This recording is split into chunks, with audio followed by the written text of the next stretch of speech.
Hey, good morning, Brad. How you doing today? I'm doing well. Thank you for having me. Oh, dude, this is one of those what-if books. What if the wolves teamed up with the Russian soldiers to take down the big guy? Yeah, actually, when I started writing the book, I don't write about current affairs because they're current.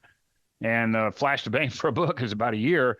I was like, I don't sure I want to write about this. I was doing research into Russia, the invasion of Ukraine, because I still stay on top of that for security consultant reasons. And I ran across a perimeter system that Russia still has, which is their response to our own SDI. Reagan had the SDI, Strategic Defense Initiative, the Star Wars, if you want to call it that. And they made the perimeter system. Uh-oh, I just lost you. I can hear you. We just lost power in the house, Michael. I'm sorry. We just lost power. That has actually happened to me in the middle of a Zoom call. I know what you feel. Isn't that the worst feeling in the world? I mean, because all of a sudden, well, you know what? We just read yesterday about how China is going to get into our infrastructure. And all of a sudden, in the middle of this conversation, we lose power. Everything goes dark. Well, I was in the middle of a conversation it was a live TV feed, and we had a flicker of the lights, and I lost Zoom, and I'm like, am I in the first world? What just happened? So when you write a book like this, it's so authentic, and yet you say that, that you don't write real stories, but yet I feel like that I'm living the story. Yeah, well, I try to adhere to, there's obviously a lot of history in the books themselves. I'm a history buff as it is. So when I'm writing the books, I always try to find out, there's something going on in this area of the world, whether it's Southeast Asia or South America, or in this case, the Baltic states around Russia. I try to adhere to it. History is definitely stranger than fiction. There are things that I see in history that I'm like, if I wrote a book like that, everybody'd say that's stupid. But then it actually happened. If a Russian wrote a book like this, would they be imprisoned? Oh, yeah, most definitely. In fact, when I did the book research, I always want to get on the ground to see what the sight, sound, smells of the battlefield are like, the culture. I can't do research by Google Maps. I wish I could. A lot of people can, but I can't. I got to get over there and see it.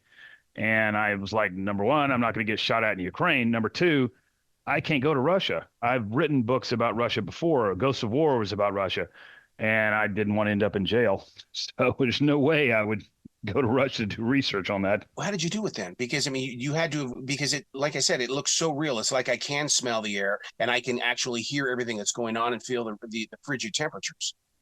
Yeah, so I still have a lot of friends who do a lot of research on this kind of thing for real world aspect, guys that are in the fight right now. And I talk to them about that for the operational aspects. But when you talk about the granular tactical aspects of being on the ground, I have to get on the ground. Every city's got a metro system, for instance. And if you go to Japan, how many Japanese can you get into a metro? One more. That's how that works. And if you go to Sweden, they have a metro system that's you sit there and talk to each other, and after you, and the train leaves and you don't even get on it. So all those cultural aspects, I try to capture on the page.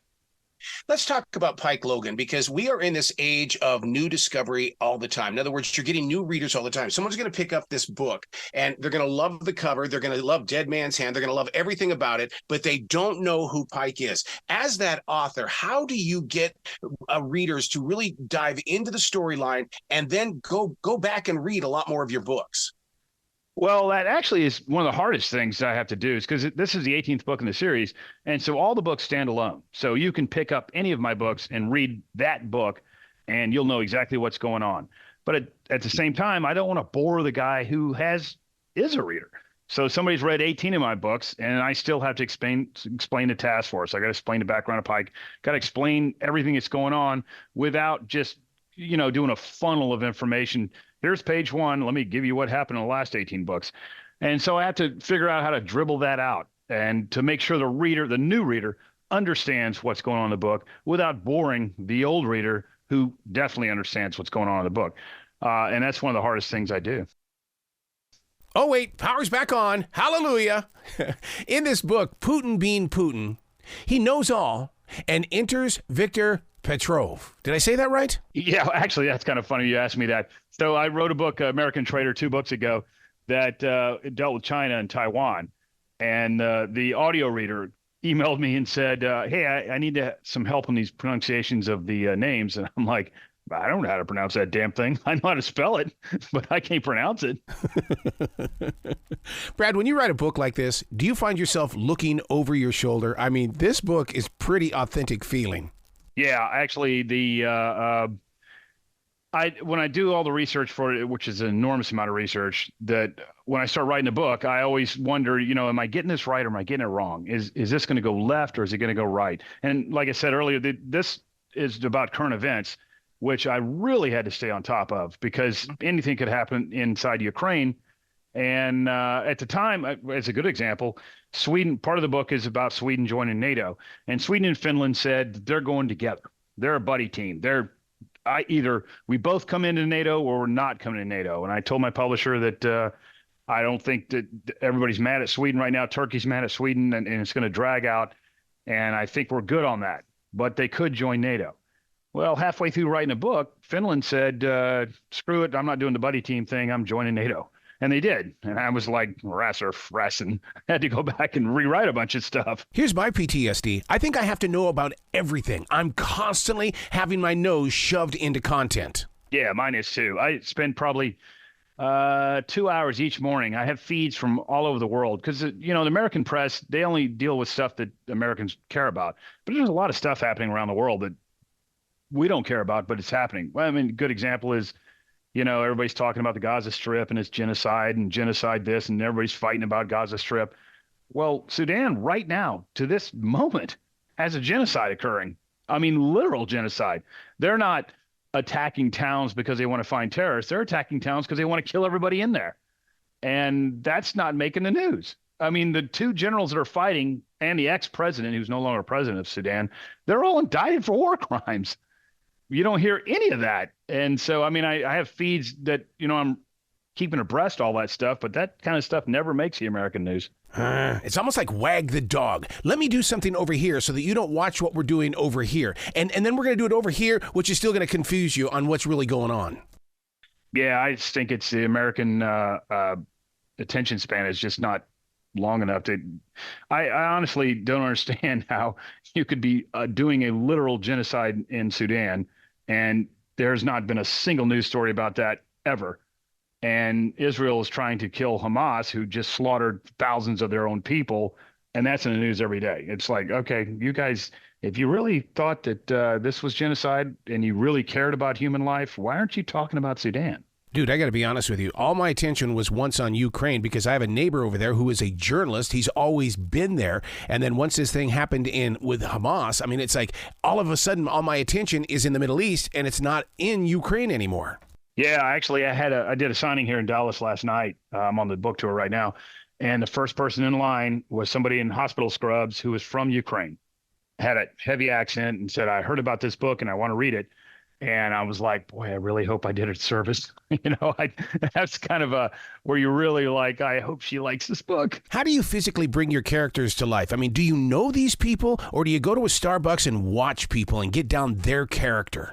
It's a little bit of both. So for the Pike Logan, the Taskforce team side of the house, even Jennifer, that it's people I've served with. They're amalgamation of people I've served with. You take your own experiences of the good that you saw and the bad that you saw, and you create a character.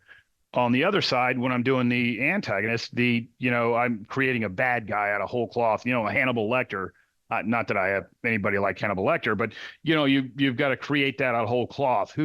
Who is so despicable and what's the motivation? One of the things that's hard to do is the antagonist has got to be fully formed just as much as a protagonist. And I've interrogated a lot of terrorists when I was in special operations, and I've never met a guy who was Hannibal Lecter. I never met a guy that was Dr. Evil. They all thought they were the good guy. They were doing the good fight. They were doing what they thought was right. And you want to capture that on the page because they're not doing it just because I enjoy killing people. They're doing it because they think they're doing the right thing. How do you keep going? I mean, I'm sure book number 19 is already set to be released. But, I mean, you're doing this one book at a time. How do you keep going? Yeah, so it used to be patiently release them. Now it's like, oh, God, I got to write a book. So we just got back from India, and the next one, book 19, is on India. You do so much traveling, and yet you live in the #1 place for all tourism, and that's Charleston, South Carolina. Does it feel good to come back home? Yeah, I call it promised land, and I really wish they'd quit calling it the best place to come, because everybody's coming.